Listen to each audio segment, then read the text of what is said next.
When I mentioned excitement for my brother's wedding tomorrow, my aunt said, "It was last week," showing me family photos without me. Brother and parents laughed. "Didn't we tell you?"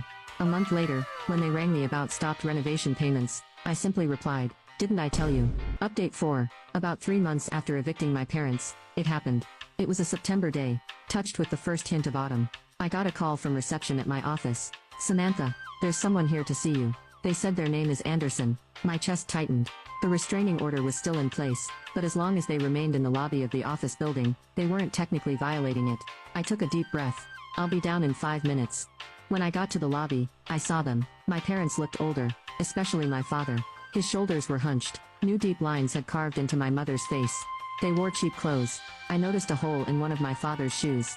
"Samantha," my mother said, her voice soft and trembling. She took a step forward, but I instinctively stepped back. "What are you doing here?" I asked, keeping my voice as steady as I could. "The restraining order is still valid." "We know," my father said, "but we needed to talk." "Go through my lawyer," I said. "We can't afford one," he replied. His voice was small, wounded. "Samantha, we've lost everything," he continued. I looked more closely. My mother's wedding ring was gone. The heirloom watch my father had inherited from his father was missing. Had they pawned them? After we left the cottage, we rented an apartment, my father continued. But the rent was too high, then the car broke down. We couldn't afford the repairs. My savings ran out. He trailed off. "We tried staying with Thomas," my mother said, "but things with him and Lucy, they're not doing well. They have problems of their own. We're living in a motel now," my father added. "We can afford maybe one more week. After that, we don't know." Tears welled in my mother's eyes. "Samantha, I know you'll help. You've always been a good girl, so caring. You've always looked out for us. Always forgotten," I said quietly. "Can't we just put the past behind us?" My mother pleaded. "We're your parents." I looked out the large lobby window. The autumn sunlight painted the fallen leaves on the street gold. It would be so easy to go back to help them, to hand over the money, to fix their problems again like I used to. For a moment, I felt the temptation. Their suffering tugged at my heart. But then I remembered Hillary's words. "Samantha, take care of yourself. If they won't treat you like family, you have no obligation to treat them like family either." "I can't help you," I said. Simple words, but they were incredibly hard to say. "But my father began. I'm not your bank." I cut him off. "I'm not your parent." And just like Thomas said, "I'm not your family, so I don't owe you family duties." My mother started to sob. "We were wrong, I admit it. Please, just give us another chance." "There are no more chances," I said. "I'm done." I turned away from them, and walked toward the elevator. My heart ached, but at the same time, I felt a strange sense of relief. "At least let us stay one night." My father called out from behind me. I didn't answer. I pressed the elevator button. Before the doors closed, I could hear my mother crying. Tears welled in my eyes too, not from sadness, but from the relief of finally choosing to respect myself. That night, I called Aunt Hillary. "My parents came to my office," I explained. "They needed money, but I said no." "That must have been a hard decision," she said. "It was," I admitted, "but I think it was the right one. It's time I start living my own life." "You're absolutely right, Samantha," Hillary said. "Your life belongs to you." A month later, I received a message from Lucy. "I've decided to leave Thomas. I've started divorce proceedings."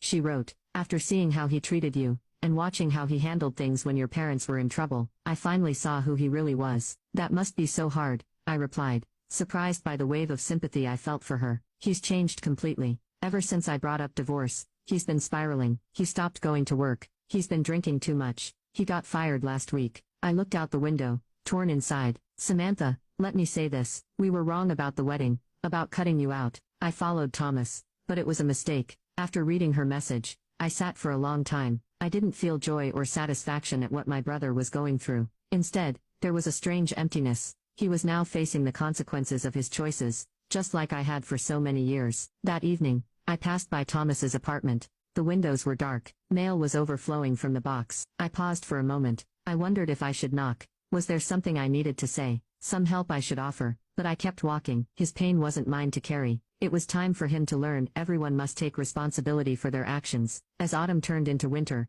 my life found a new rhythm. Work at the digital marketing firm was going well. I was being promoted to vice president, and I had a team of my own. The time and energy I once saved for my family, I now poured into my career and passions. Aunt Hillary remained by my side. She called every Sunday, and sometimes stayed at my condo. "It's beautiful to watch your life bloom," she often said. But the past didn't disappear entirely. One morning in December, a letter arrived in the mail with a familiar handwriting. It was from my father, his fourth letter in 3 months. From the first one, I noticed a shift in tone. It had started as desperate pleading. Eventually, it carried a deeper sense of reflection. I brewed some coffee, sat by the window, and opened the envelope. They were living in a small apartment now. My father had found a part-time job at a local hardware store. My mother started working at a senior care facility, and they were continuing therapy. I rested the letter on my lap, and looked outside. With each letter, his words had changed. They no longer begged for forgiveness or help. They spoke of growth, and a growing awareness of how I had been treated,